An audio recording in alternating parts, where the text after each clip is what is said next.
Marlène et Jean-Claude sommes très heureux de te présenter une émission très spéciale afin de comprendre les faits d'actualité. Merci pour ta fidélité. Merci une fois de plus d'être là afin qu'ensemble, nous puissions analyser le thème sur la croix. Aujourd'hui, nous verrons ensemble un sentier pur. Nous avons deux références bibliques, Psaume 119, les versets 9 à 11, Psaume 119, les versets 9 à 11, et Psaume 119, le verset 105. Avant d'aborder notre thème, recherchons la présence de Dieu, notre Seigneur et notre Dieu. Nous avons lu dans les Écritures, au livre de Genèse, chapitre 18, versets 17 à 19, « Pourquoi tu as choisi Abraham ?» Il avait pour devoir d'ordonner, c'est-à-dire de donner des ordres à ses descendants afin qu'ils pratiquent ce que toi tu as donné. Seigneur, sachant que tu ne changes pas, de nous éclairer et nous aider à faire la différence entre ce que des hommes proposent et ce que dit la parole. Cette grâce, nous te la réclamons au nom de Jésus pour ta gloire éternelle. Amen. Le sujet de la croix est très important. Comme nous avons vu ensemble hier dans le livre de 1 Jean chapitre 1, les versets 6 et 7, c'est le sang de Jésus qui nous purifie de toute iniquité. Chaque fois que Dieu donne une vérité, l'ennemi s'organise pour détourner notre attention de la vérité.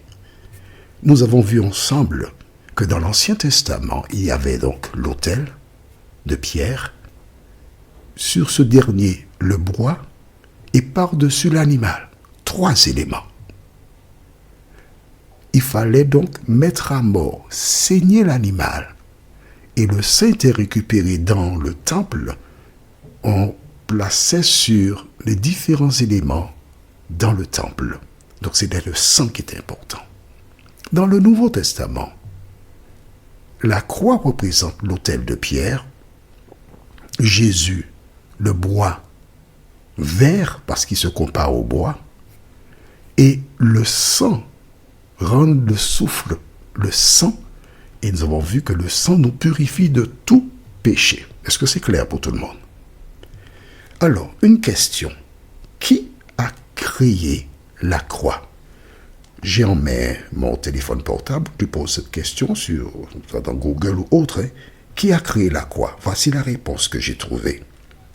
Selon une tradition qui remonte à Saint Ambroise, le bois de la vraie croix aurait été retrouvé au IVe siècle par Sainte Hélène, la mère de l'empereur Constantin.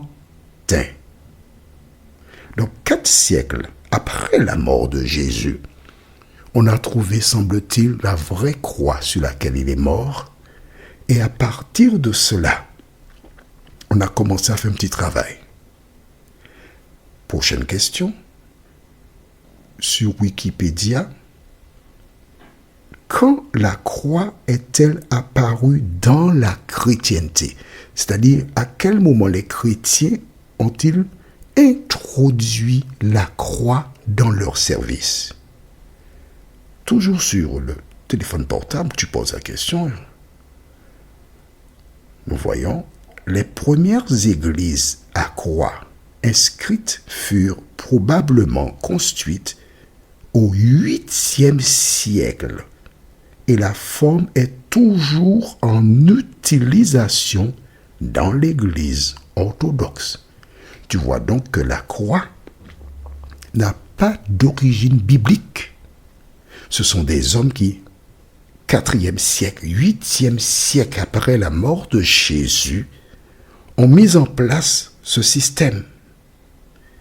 Prochaine question. Quand l'Église catholique a-t-elle commencé à utiliser le crucifix?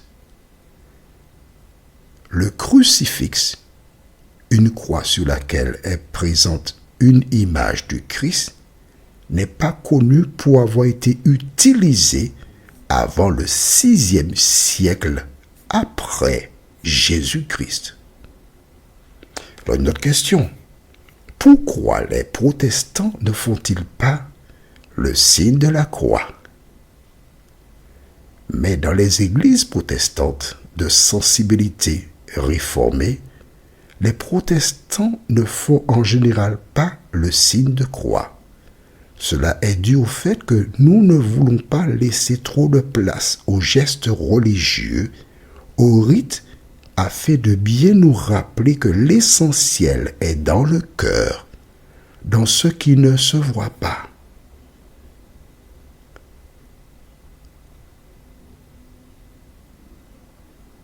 Question. Quelle est la différence entre la croix catholique et la croix protestante? Ça c'est intéressant.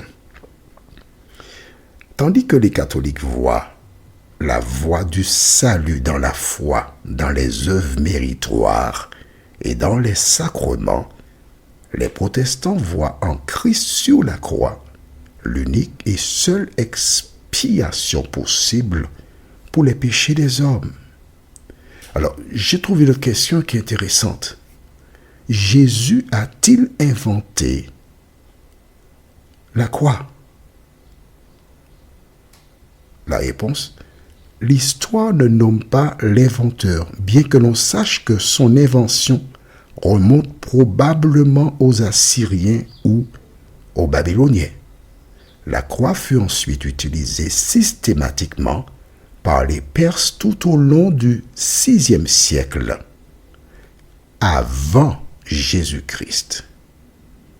Alexandre le Grand introduisit la crucifixion dans les pays de la Méditerranée orientale au IVe siècle avant Jésus.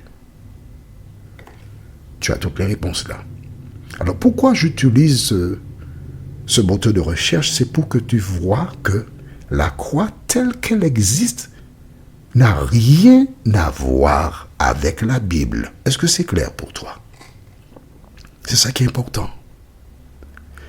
Tu te rappelles, nous avons vu dans Genèse 18, versets 17 à 19, que l'homme Abraham, devenu Abraham, Dieu l'a choisi parce qu'il avait une mission. Quelle était la mission? Ordonner à ses descendants d'agir à la lumière de sa parole à lui. Plus tard, des siècles plus tard, nous allons lire dans le livre de Psaumes, chapitre 119, et trouver des réponses importantes. Psaume 119, et nous lisons les versets 9 à 11. Comment le jeune homme rendra-t-il pur son sentier en se dirigeant d'après ta parole? Je te cherche de tout mon cœur. Ne me laisse pas égarer loin de tes commandements. Je serre ta parole dans mon cœur afin de ne pas pécher contre toi. Tu as vu? Je dis tu as vu parce qu'en principe, toutes celles et ceux qui écoutent les audios sont censés, en même temps que moi, lire dans la Bible. La question est comment le jeune homme rendra-t-il pur son sentier? En se dirigeant d'après ta parole. La croix est-elle dans la parole de Dieu? Non. Alors, que te reste-t-il à faire? Prions. Seigneur, merci pour la parole. Merci de nous rappeler encore aujourd'hui que ce qui est important, ce n'est ni la croix, mais c'est le sang que Jésus a versé qui nous purifie de tout péché. alors que nous entendons toute espèce de voix, VOIX, qui ont tendance à nous détourner de la voie, VOIE. Aide-nous, Éternel, à sonder les Écritures, nous t'en prions, au nom de Jésus et pour ta gloire éternelle. Amen. Que l'Éternel continue de t'éclairer et il me tarde de te retrouver. Nous sommes parvenus au terme de notre réflexion. Si d'aventure tu as une question, il te suffit d'envoyer un message par le biais de WhatsApp au numéro suivant, plus 596 696 88 93 93.